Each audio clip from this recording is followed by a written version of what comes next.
Kim Chu, todo emote, Joshua Garcia, kinukulit ng aktres.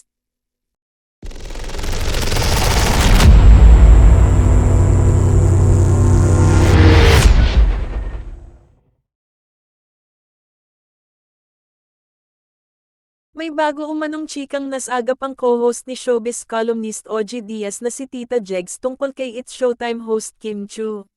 Sa isang episode ng Showbiz Updates noong Sabado, ika-16 ng Disyembre, ibinahagi ni Tita Jegs na todo emote umano si Kim Chu sa after-party ng live taping ng ABS-CBN Christmas Party Special.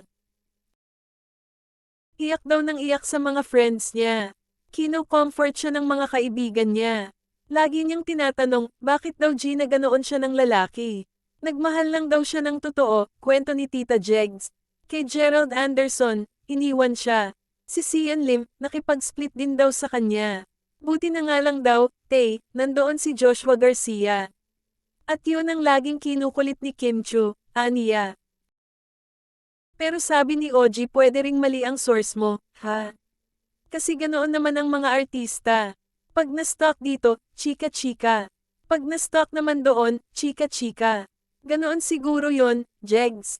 Yung source mo talaga, parang may gustong palabasin, dagdag pa ng showbiz columnist.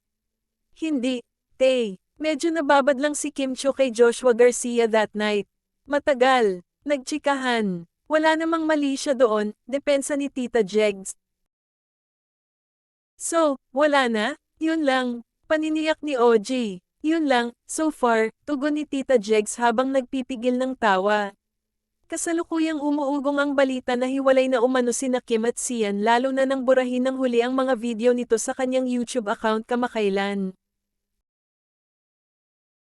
Nagbigay naman ng pahayag ang dalawa hinggil sa umaaligid na issue tungkol sa kanila, ngunit hindi naman malinaw sa kanilang mga sinabi kung ano na ba talaga ang totoong estado ng kanilang relasyon.